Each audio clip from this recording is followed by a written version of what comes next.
Good morning. It's Amanda here, yet again. So I'm going to be doing a video every week, and somebody normally sends in a question, and then I will channel that question to see what we come up with. But you must remember that the things that I say, not everything is going to resonate with you. So just take the things that do resonate with you and then forget the rest, because I'm not a guru.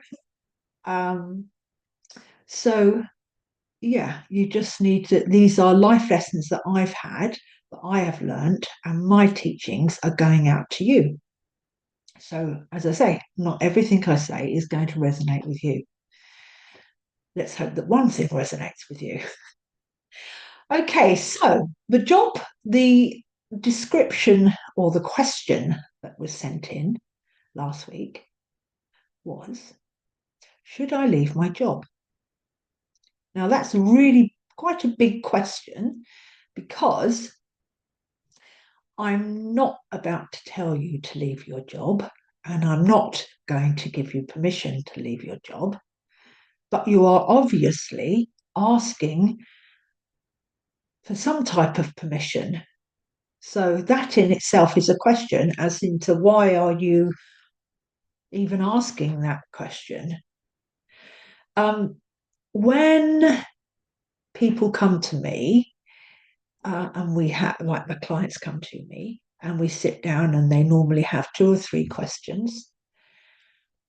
And what I normally do, what you can do is you can think of it as an onion.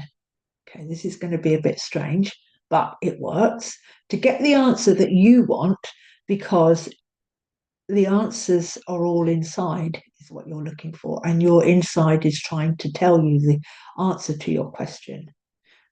So don't look for the answers outside of yourself, they're all inside already. So what you do is imagine that you have an onion and you're asking the first layer, which is your question, which was, should I leave my job? Then wait for a moment, write down, should I leave my job? Why should you leave your job? And then it would normally come up with an answer like, because you are unhappy. Then answer that question, why are you unhappy?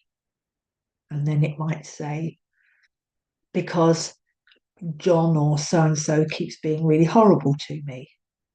And then ask the question again, why does John or so and so keep being horrible to me?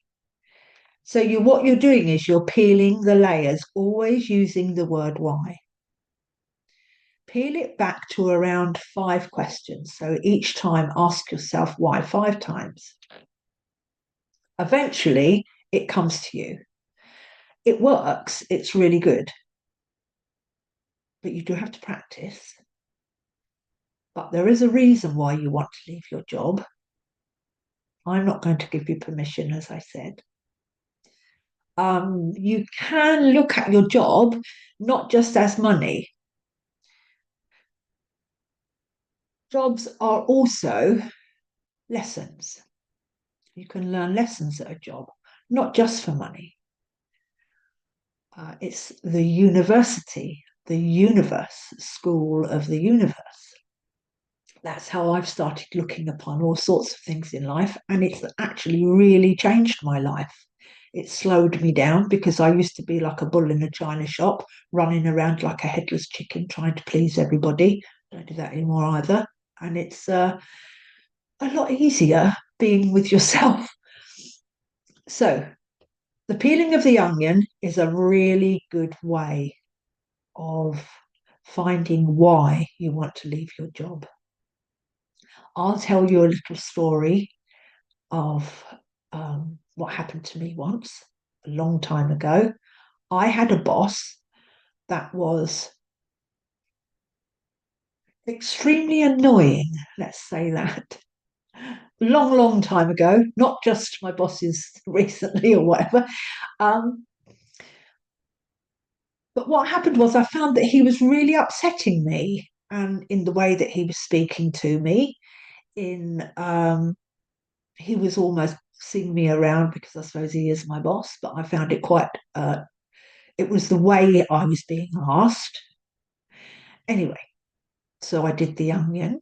I peeled every layer back. I worked on it. I worked on myself as to why he made me feel this way, how he made me feel, where in my body he made me feel, which is what happens if you come for a session with me.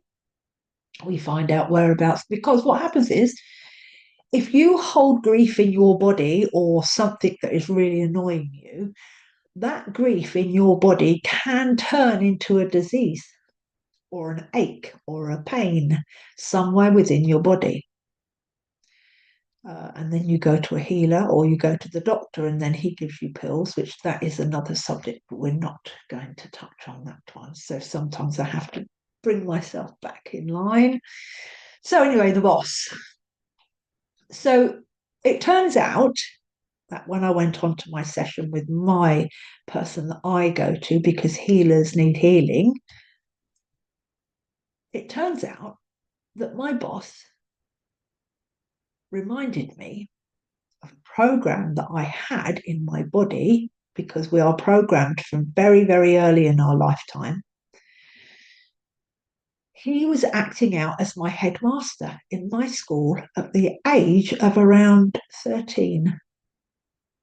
And this teacher told me that I was stupid and that I couldn't read and that I was silly. And I carried that all the way through my life. I mean, look at me now, 25 again. So I carried that all through my life, thinking that I was stupid and that, because this is what this headmaster, because he was up there on the pedestal when you're 12 years old, you listen to every single word that people say as an adult, as they're your adult. So, yeah, it turns out that I wasn't stupid. I was actually dyslexic. And it wasn't until I was about 35, 40 that I realized that I could actually read. I just had to learn to read in a different way. There are ways of doing it, but when your peer at a very young age tells you that you're stupid, it's not such a good thing. Nobody is stupid. There is a reason for everything. I'm a great believer in that. So yeah, once I'd actually learnt that this was a program that had been programmed into me for the age of 12 or 13, you can release it simply by recognizing where your lesson is. You can recognize it and then release this. And that is it. That lesson is over. But if you don't learn that lesson, it will keep coming back to you again and again and again. And the universe will send it to you stronger and stronger each time if you're not listening and learning your lessons. So I think that's answered that question. There is another question, but that is going to have to be for next week. The lady wrote in and said, why aren't I lucky in my life? Why is everybody else lucky in her life? That's going to have to be for next week, I'm afraid, because that's quite a long one. But if you would like to work with me, I will put the link in below. Or if you want to send your questions in, I will endeavour to answer them as much as I can. So the person that wrote in about should I leave my job, if you want to talk to me, you quite welcomely can book a call with me if you like, but do the onion test first and see what comes up, what you come up with. And if you wanted to ask me any question about it after you have done that, I would be gladly to speak to you. I would like to speak to you about it. So good luck. Don't just leave your job. Find the lesson first. That's it for today. So I endeavoured to see you all next week. I hope you all have a lovely day. Ta-ta for now.